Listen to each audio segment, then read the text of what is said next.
Hi everyone and welcome to Sports Watch. If you like the content, please press the bell icon for further notifications and like, share and subscribe to the channel.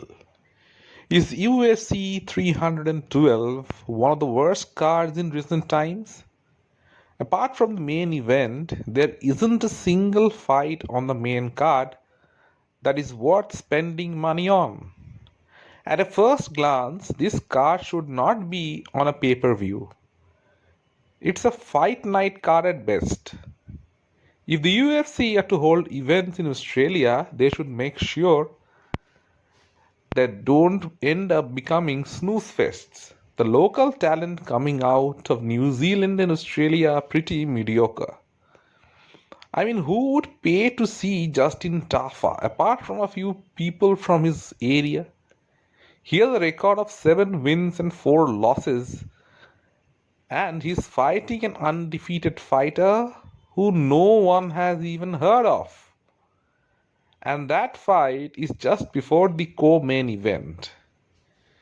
The opener for the main card is also a stinker between two relatively unknown fighters who add very little value to the organization. By the time the co-main event and the main event comes, the people would be bored to death.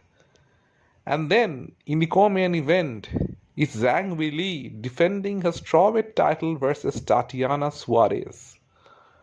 For a card that lacks firework, a co-main event featuring women is disastrous.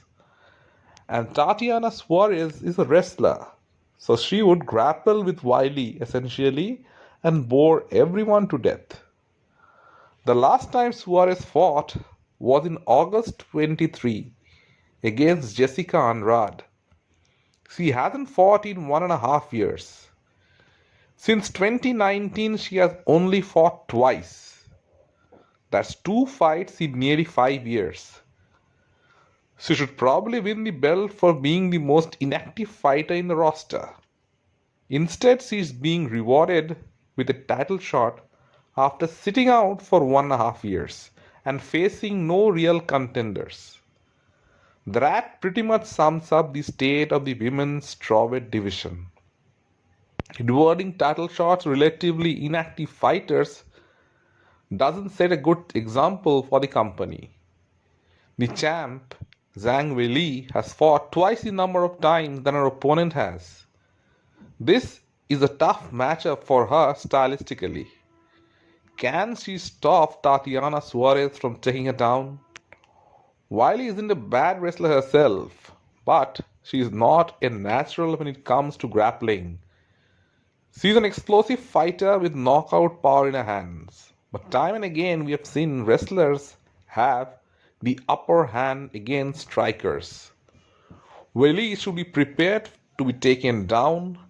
Her camp should have been to prevent herself from getting finished on the ground.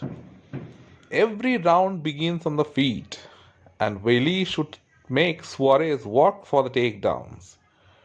Wrestling can be tiresome if you aren't active. The deeper the fight goes, it will favor Zhang Weili. She has the better conditioning, but she does slow down in fights as well.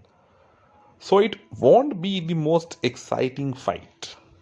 In the main event, Dricus Duplessis will defend his middleweight title in a rematch versus Sean Strickland. Again, it's a fight that isn't the most exciting one. And Sean Strickland isn't the most exciting fighter going around. He makes good fighters look bad. He's defensively sound and has an awkward fighting style. He doesn't take undue risks and hence he is difficult to finish. One criticism of Sean is he fights too safe and as a result he doesn't get the decisions his way. He has had 9 split decisions in his career. His mode of fighting leaves everything in the hands of the judges. His last fight with Dricus is the perfect example. He should have won the fight as he definitely landed the bigger shots and his jab was the difference maker. But the judges still didn't see the fight his way, as he wasn't definitive with his strikes. In the rematch, can he do anything different? Sean Strickland isn't someone who can change his style overnight. He hasn't done it in his entire career, and you certainly can't expect him to change now. But one thing that he can do is work on his takedown defense. It's his takedown defense that cost him his last fight. And Dricus Duplessis would definitely look to wrestle more in this fight. Duplessis is an awkward fighter himself. It appears that he is struggling in most of his fights, but he always manages to elevate his game to the next level and find the finish. Unlike Strickland, Dricus Duplessis is always searching for the finish. That's a stark difference in mentality. In the first fight, he was getting picked apart by Strickland's jab, but Dricus didn't get disheartened and decided to wrestle with him. And his performance against Izzy was one of the best performances of his entire career. So Duplessis is only getting better. And he knows that Strickland will fight in a very similar fashion like he did in the first fight. So now he and his team would have had the time to analyze and prepare a game plan accordingly.